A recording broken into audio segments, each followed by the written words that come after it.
Hi అండి, అందరికీ నమస్కారం. Welcome to my YouTube channel అండి. ఈ వీడియోలో వచ్చేసి ఏపీ ఉద్యోగ మరియు పెన్షనర్లకు పెండింగ్ బకాయిల చెల్లింపుల సమాచారం అయితే తెలుసుకుందామండి. పెండింగ్ బిల్ల పేమెంట్స్ అయితే జరుగుతూ ఉన్నవి. అవి ఏమేమి జరిగాయి ఇంతవరకు, ఇంకా ఏమేమి జరగాలి, అలాగే డిఏడిఆర్ గురించి కూడా మనం అయితే ఈ వీడియోలో తెలుసుకున్నాం. వీడియో ఎక్కడికైనా స్కిప్ చేయకుండా ఎండ్ వరకు చూసినట్లయితే ఇన్ఫర్మేషన్ పూర్తిగా అర్థమవుతుందండి. అలాగే వీడియో నచ్చినట్లయితే ఒక లైక్ చేయండి. ఇంకా సబ్స్క్రైబ్ అవునట్లయితే మన ఛానల్ వెంటనే సబ్స్క్రైబ్ చేసుకోవడం ద్వారా నేను చేసే latest update news, AP employee మరియు పెన్షన్లకు సంబంధించిన తాజా అప్డేట్ న్యూస్ అనేది ఎప్పటికప్పుడు మీ వరకు రీచ్ అవుతుంది. ఇంకా వివరాలకు అయితే వెళ్ళిపోదాం. ఏపీ ఉద్యోగ మరియు పెన్షన్లకు పెండింగ్ బిల్లుల చెల్లింపుల తాజా సమాచారం విషయానికి వచ్చినట్లయితే పెండింగ్ బిల్ అయితే పేమెంట్స్ జరుగుతూ ఉన్నాయండి. మనకు సిపిఎస్ అకౌంట్ అమౌంట్ కూడా క్రెడిట్ అయిందని అయితే చెప్తూ ఉన్నారు. ఇక ఏపీ సిపిఎస్ ఉద్యోగులకు సంబంధించి పెండింగ్ అమౌంట్ అనగా నిన్న రోజున 31 మార్చి 2024 వారి యొక్క ఫ్రాన్ ఖాతాలో అయితే జమ అయిందండి. సో చెక్ చేసుకోగలరు. ఇంకా ఎవరికైనా జమ కానట్లయితే కామెంట్ ద్వారా అయితే తెలియజేస్తానైతే ఆశిస్తున్నాను. ఇంకా అదేవిధంగా జీపీఎస్ అమౌంట్కు సంబంధించి ఫిబ్రవరి 2024 వరకు వారి అకౌంట్లు జమ అయినాయండి. అవి తాజాగా AP GLI death claim account మరియు లోన్ అమౌంట్ కూడా జమ అయినవి. ఇంతటితో దాదాపుగా మార్చి 31 నాటికి చెల్లిస్తామన్న 5,500 కోట్ల పెండింగ్ బకాయిలు దాదాపుగా ఒక్కొలికి వచ్చినట్లుగానైతే చెప్పుకోవచ్చండి. ఇక మిగిలింది అయితే పెండింగ్ బకాయిలు 18,500 కోట్ల రూపాయల పెండింగ్ బకాయిలను ఏప్రిల్ నెల చివరి నాటికి చెల్లిస్తామని అయితే ఆనాడు మంత్రివర్గ ఉప సంఘం వారైతే ఉద్యోగ సంఘ నాయకులతో చెప్పడం జరిగిందండి.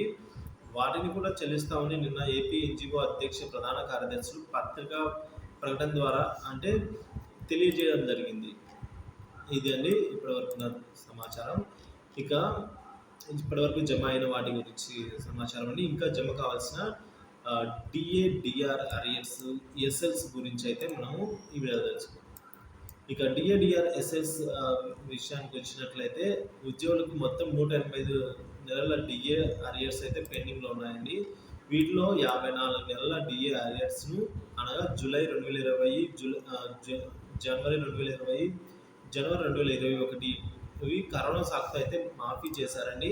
అలాగే జూలై 2018 డిఏ 30 నెలలు, జనవరి 2019 డిఏ 31 నెలలు, జూలై 2019 డిఏ 30 నెలలు, జనవరి 2020 డిఏ 24 నెలలు, జూలై 2020 డిఏ 18 నెలలు, జనవరి 2021 డిఏ 12 నెలలు, జూలై 2021 డిఏ 6 నెలలు, జనవరి 2022 డిఏ 18 నెలలు, జూలై 2022 డిఏ 16 నెలలుగా అయితే మొత్తంగా మనకు 185 నెలల డిఏ అరియర్స్ అంటే ఒక ఉద్యోగి సగటుగా 2 లక్షలకు పైగానే రావాల్సి అయితే ఉందండి. సీనియర్స్కి అయితే 4 లక్షల పైమాటే ఉంది.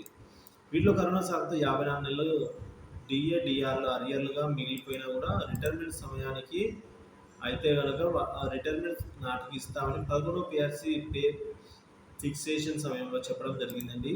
ఇక జనవరి మరియు జూలై 2022 నాటి డిఏడిఆర్ విడుదల వారీగా చెల్లిస్తామని చెప్పడం జరిగింది. అయితే ఇవి మాత్రం ఏప్రిల్ నెలలో చెల్లిస్తామని పెండింగ్ బకాయిలు చెల్లింపులు అయితే జరగవచ్చు, కానీ అవి అయితే ఏప్రిల్ నెలలో చెల్లిస్తామని అయితే అంటున్నారు. ఇక 2020 జనవరి డిఏడిఆర్ 18 నెలల బకాయిలను ప్రభుత్వం అయితే 3 విడతల్లో సమాన విడతల్లో చెల్లిస్తామని అయితే చెప్పిందండి. సెప్టెంబర్ 2023, డిసెంబర్ 2023, మార్చి 2022. అదేవిధంగా జూలై 2022 డిఏడిఆర్ 15 నెలల బకాయిలను 3 సమాన వాయిదాలు. అవి కూడా మార్చి 2024, జూన్ 2024, సెప్టెంబర్ 2024.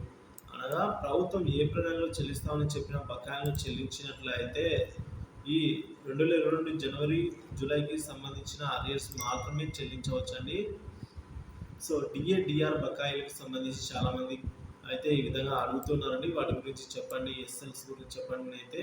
సో ఎన్ని నెలలుగా మనకు రావాల్సిందో చాలామంది కన్ఫ్యూజన్లో కూడా ఉన్నారు. సో వారందరి కోసం అయితే ఇలా వివరంగా ఎక్స్ప్లెయిన్ చేయడం అయితే జరిగిందండి. వీడియో నచ్చినట్లయితే ఒక లైక్ చేయండి. మీకు ఏమైనా సందేహాలు ఉన్నట్లయితే ఈ వీడియో కింద కామెంట్ సెక్షన్లో అయితే కామెంట్ చేయండి. ఇలాంటి ఇన్ఫర్మేటివ్ వీడియోస్ కోసం మన ఛానల్ అయితే తప్పకుండా సబ్స్క్రైబ్ చేసుకుని అప్డేట్స్ అయితే ఫాలో అవుతుండండి. Thank you for watching this video.